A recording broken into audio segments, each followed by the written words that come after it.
study analyzed peak decibel levels. We're on the back of the back of the first data sheet now. If you have your data sheet there. Peak decibel levels of randomly selected TV shows. I stapled through the sentence. And the corresponding peak decibel levels of the commercials immediately follow them. Here are the results. All right, friends, take a look at that data. Take a look at that data. Everybody find the data? It says show and then commercial. It's use this one. I did. I made a bunch of extra copies. They seem to walk. Girl, they can walk away. Good. I don't think I have any more copies of it.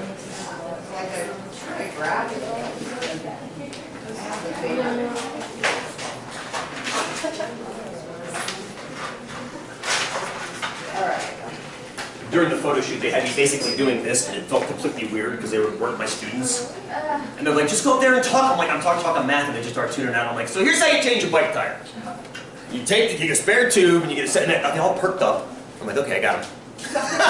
What if I don't carry those things? Oh, why are you riding a bike without carrying a bike tire? That's like riding a bike without a helmet. Hey, I just read a study that says, and then it just went for 10 minutes of ranting and raving. I think I got some good pictures. So anyway, we're going to talk about math, but it's okay with you guys. So, TV commercials, what do you think? Those commercials louder? I hear a no.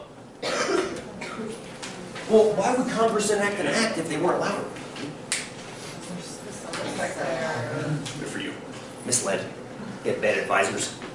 So, when Melanie says no, they're not loud, anybody says no, they're not louder? Anybody say yes, they are? Well, what are we comparing that? The next question is, who says I'm not sure, based on this data? Because, go ahead, Frankie, give me your question. Well, I just want to know what we're comparing. Well, that's what I want to know too. Okay. How are we going to take this? This data is good. It's a little dated, but it's good. But how are we going to analyze it? Right? How are we going to analyze this data? Ideas. Say that again. Take what means of what, Em? I love that. Go ahead. Averages of the shows. So average the shows and average the commercials and see if there's a difference in the show commercial and the show average and the commercial average. So 2 t-tests.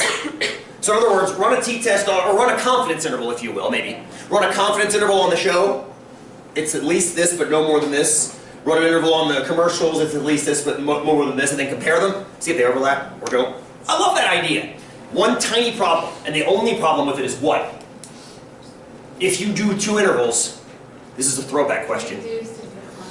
You're going to lose your confidence. And now, we probably don't care about that anymore, because you're like, well, duh, we know how to fix that. Just raise the original confidence, so when you do 2 of them, it brings it down to 95.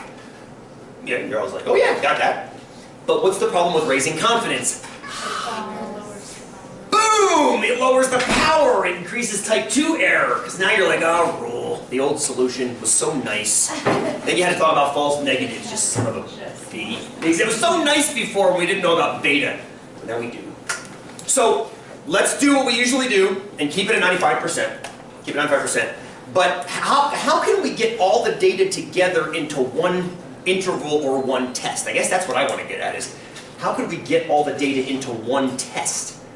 Can you think of a way to take that data and, Frankie's got to vote for L1, you know what, let's do that right now. Run that data into your TIs L1 and L2, if you would, or turn the camera off so we have some time to do that.